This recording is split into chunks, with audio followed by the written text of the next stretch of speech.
Andrew Tate says he's in deep negotiations with Misfits for a heavyweight boxing match. I say Andrew Tate. Yeah, let's talk. That always gets people riled up one way or another on that man right there. Holy crap.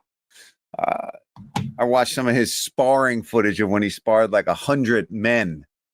Little did it doesn't say in the description that those men were put through like a boot camp cardio session all before they had to get in there with them. And he just beat the shit. Yeah.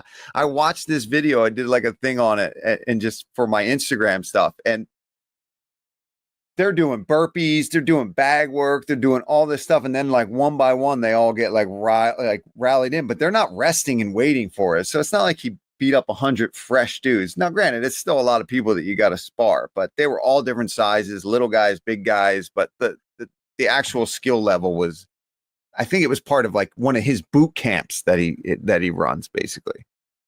So basically he pre-exhausted all his opponents. Now, as you said, 100 people. It's still a lot. Yeah. Because you're going to get tired. He does do some good things, right? I mean, he's clearly got his kickboxing background. He's got some skills.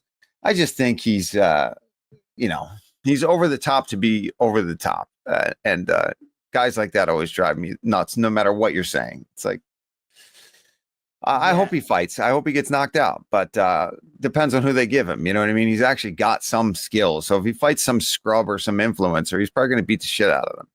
Yeah, because my friend and former Thai boxing coach, Darren Morris, runs a pretty big Thai boxing show in the UK. And he had Andrew Tate fighting on his stuff a long time ago when he used to do that. And he said, he can fight a bit. He didn't say he's like ridiculous and world class, but he could definitely fight a little bit.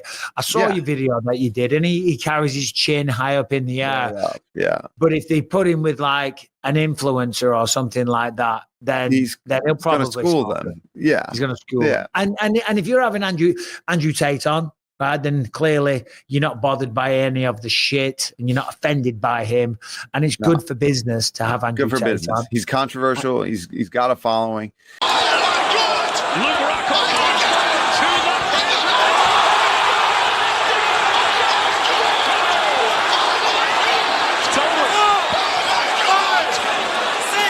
Right now. Yeah.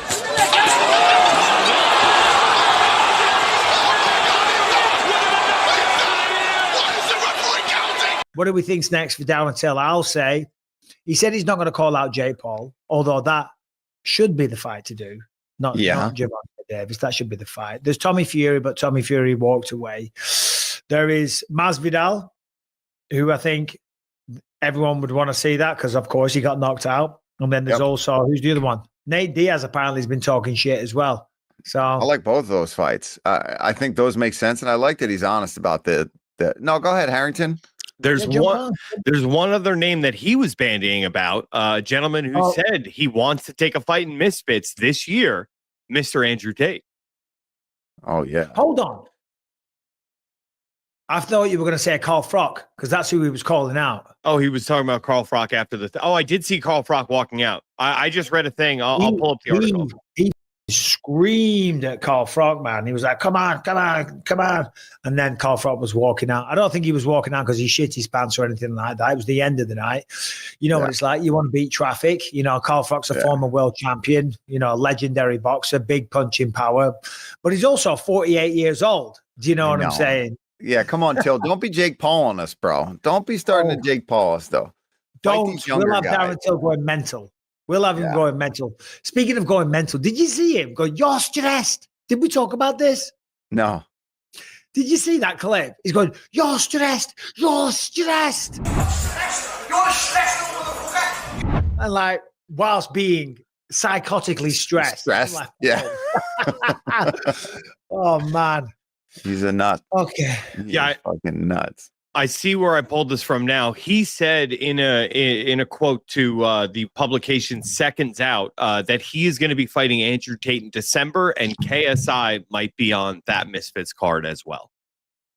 Okay. All right. Well, we talked about Andrew Tate last week. So well done to Darren Till. That's all I've got to say. Nice one, mate. Fair play. Commiserations to Luke Rockhold. However, and Harrington, maybe you can give some color on this. I don't know the full story, but Rockhold's combat wasn't over with Darren Till. There was an altercation inside the elevator, from what I understand. I saw a post. I sent it through to the group chat that we have. Still waiting on Harrington to jump on. There he is. What is this? Well, I saw a post. Maybe Brian can bring it up on the screen, but there's no video. What went down? So there was an altercation in the elevator. There were some photos that were snapped, and then in addition, Luke Rockhold showed up to the weigh-in. So when he took his shirt off, he had a big mark on his back. So people were commenting on that. Interviewed after his fight, Dylan Dennis claims that there was a bit of a scuffle on the elevator. He claims he weakened Luke Rockhold's chin so much. He said it was already a glass chin to begin with, but after he was done with him, he softened him up for Darren Till. Luke Rockhold was asked about it right before he went into weigh-ins before the fight, and he said, I got what I wanted out of it. I left a big handprint on his face. He said there are trolls and there are real fighters. When you put those two together, shit's going to happen. And then he also said that after the incident, he heard Dylan Dennis, quote unquote, crying like a bitch in the back, threatening not to fight on the Misfits card after it happened. No. So depends who you believe. All right. Okay. Wow. He said, she said. Yeah. I believe one side more than another anytime it comes to Dylan Dennis talking about anything. All right, today's episode is sponsored by Huel. And if you are a busy man in the morning, if you are on the go, but you still want to get a complete nutritious meal in your body, but you don't have time to do it, well, guess what? Huel is here to save the day. They are today's sponsor and they have you covered. Huel, Huel, and their Black Edition is a complete meal so you feel full, focused, and ready for the day. Huel's already sold over 500 million meals around the world, and now is your turn to try it. New customers right now can get 15% off at Huel.com when you use the code BELIEVE.